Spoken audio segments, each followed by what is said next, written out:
Hello दोस्तों, आज हम जालियांवाला बाग आए हैं और आप भी हमारे साथ जालियांवाला बाग का विजिट करोगे और साथ में ही हम जालियांवाला बाग के इतिहास के बारे में भी जानने की कोशिश करेंगे। दोस्तों, ये वही रास्ता है जिससे जनरल डायर आया था और सैकड़ों निहत्थे लोगों पे गोलियां चलानी शुरू कर दी थी अपने सैनिकों के साथ। तो आप अब देख रहे हैं, हम अब अंदर आ चुके हैं और ये सबसे पहले गेट का एंट्री पॉइंट है और यहीं पे आपको म्यूजियम भी साइड में बना हुआ है।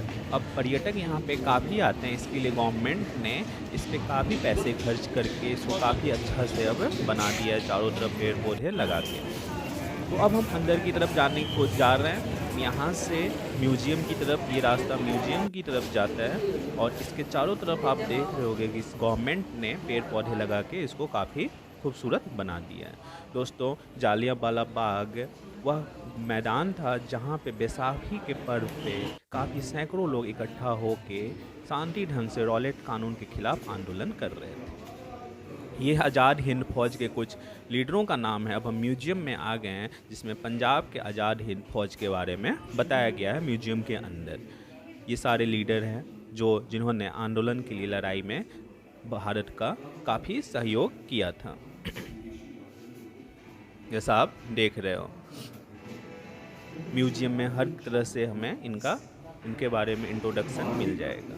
अब यहाँ पे कुछ वीडियो में भी सरदार भगत सिंह के बारे में बातें की जा रही हैं कि सरदार भगत सिंह के कैसे उन्होंने एक 12 साल का लड़के की उम्र में युवा अवस्था में लोग टाइम वेस्ट करते हैं, इसलिए उन्होंने अपने युवा अवस्था में भारत की आज़ादी को कुर्बान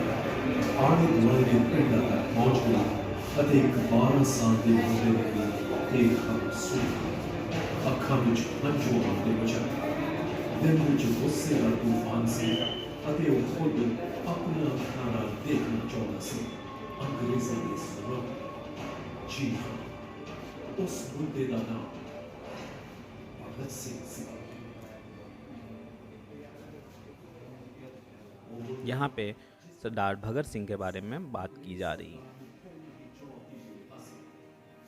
इस बच्चे का राष्ट्रवाद ਅਤੇ ਨਿਸ਼ਚਾ ਉਸ ਨੂੰ ਜਲਿਆਂਵਾਲਾ ਬਾਗ ਤੱਕ ਖਿੱਚ ਲਿਆ ਅਤੇ ਜੋ ਉਸਨੇ ਦੇਖਿਆ ਉਸਨੇ ਉਸਦਾ ਕੰਮ ਕੀਤਾ ਦੇਖੋ।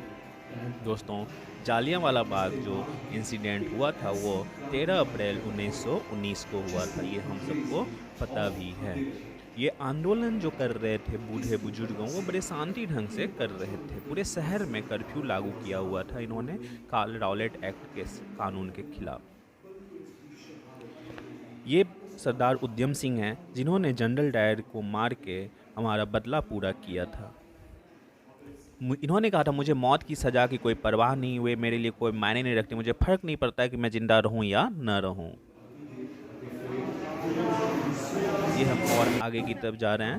अब हम निकल पड़े हैं जहाँ पे देखेंगे कि कैसे जनरल डायर और उनके सैनिकों के कुर्ता के निशान पड़े हुए हैं जिन्होंने निहत्थे लोगों पे फायरिंग की थी।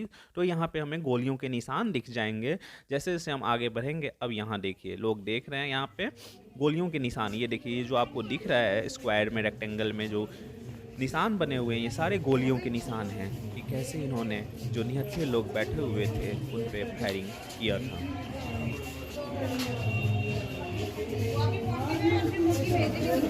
इतिहास का ये सबसे एक गुरुत्वापूर्ण इंसिडेंट था।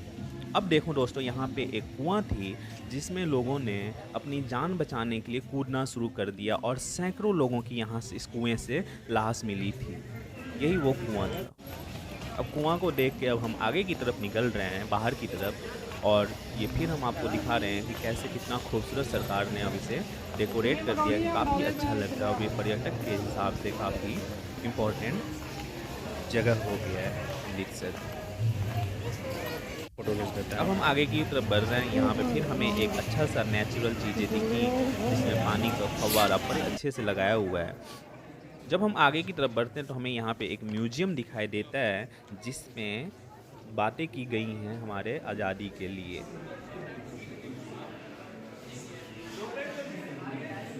21 फरवरी 1915 की यहाँ पे बातें की जा रही हैं जिसमें गदर पार्टी के बारे में बताया गया है। दोस्तों, गदर पार्टी साम्राज्यवाद के खिलाफ हथियारबंद संघर्ष का ऐलान और भारत की पूरी आज़ादी की मांग करने वाली राजनीतिक पार्टी थी। जो कनाडा और अमेरिका में प्रवासी भारतीयों ने 1913 में बनाई थी, और जिस गदर पार्टी के सैकड़ों लोगों को, निहत्थे लोगों को इनको गिरफ्तार कर लिया गया था बिना किसी रीजन के।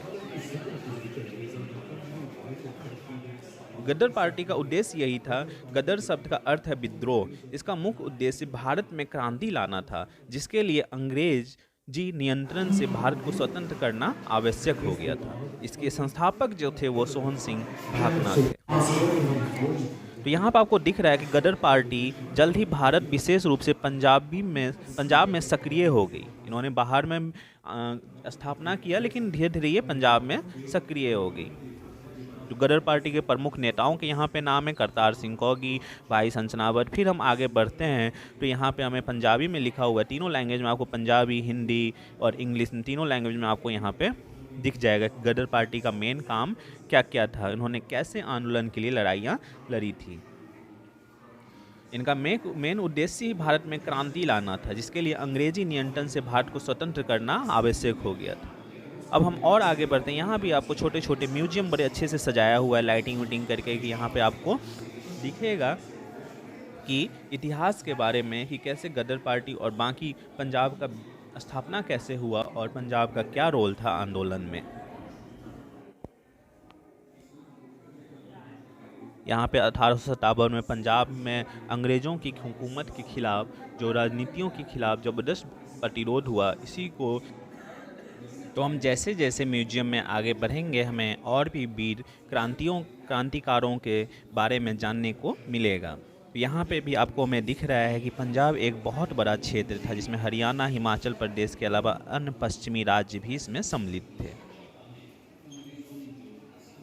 यहाँ पे हमें गुरुओं, महाराजाओं के बारे में भी बताया गया है इस म्यूजियम में। यहाँ पे आप देख रहे होंगे कि यहाँ पे बताया गया कि 15वीं शताब्दी में पंजाब की भूमि ने विश्व को गुरु नानक सिंह दिए थे, जिन्होंने शांति के बारे में संदेश दिया था। सिख धर्म के अनुयायियों ने अत्याचारों का काफ़ी सामना किया, जिसके कारण अंततः अंतिम गुरु गोविंद सिंह जी ने खालसा की स्थापना की, और फिर पंजाब की भूमि पर पैदा हुए बंदा बहादुर जैसे खालसा योद्धा, यहीं पे पंजाब की भूमि थी जहाँ पे बहादुर खालसा जैसे योद्धा पैदा हुए थे, और जिन्होंने शांति का पूरे दुनिया को संदेश दिया था। दोस्तों, जब हम यहाँ पे आगे बढ़ते हैं तो हमें सिविलाइजेशन के बारे में पता चलता है, हिस्ट्री के बारे में, कि कैसे पहले के टाइम पे शहर बसे हुए थे। यह पंजाब की भूमि थी जहाँ पोरस ने सिकंदर के विश्व विजय अभियान को कड़ी चुनौती दी थी, और सिकंदर को पंजाब की सीमा से वापस लौटने को बाध्य किया था। और हमें और आगे हमें पता चलेगा यहाँ पे, अब यहाँ पे सभ्यताओं की, पंजाब के सभ्यताओं के बारे में भी हमें यहाँ पे दिया गया कि पंजाब एंशियंट टाइम में कैसा दिखता था, और यहाँ के शहर किस तरह से बने हुए थे। तो यहाँ पे कल्चर के बारे में बताया हुआ है कि पंजाब के उल्लेखनीय सभ्यताओं के फलते फूलते यहाँ पे सप्त सिंधु क्षेत्र, ब्यास, रवि नदियों के बारे में इन सबको पता है कि पंजाब जो है वो 5 नदियों के नाम से ही बसा हुआ है, पंजाब। अभी हम म्यूजियम में हैं, अब हम म्यूजियम से निकलने लगे हैं। जब हम आगे की तरफ बढ़ते हैं तो हमें यहाँ, यदि किसी एक घटना ने भारतीय स्वतंत्रता संग्राम पे सबसे अधिक प्रभाव डाला था तो वह घटना यह जंगन हत्याकांड ही था। माना जाता है कि यह घटना ही भारत में ब्रिटिश शासन के अंत की शुरुआत बनी। बाद में बहुत सारे ब्रिटिश शासनकालों ने यहाँ पे आए और इस स्मारक पर मृतकों को श्रद्धांजलि दी। उसमें महारानी एलिजाबेथ भी थी और ब्रिटिश प्रधानमंत्री डेविड कैमरॉन भी स्मारक पर आए, और जिन्होंने रिसर्च बुक में लिखा था कि ब्रिटिश इतिहास की एक शर्मनाक घटना।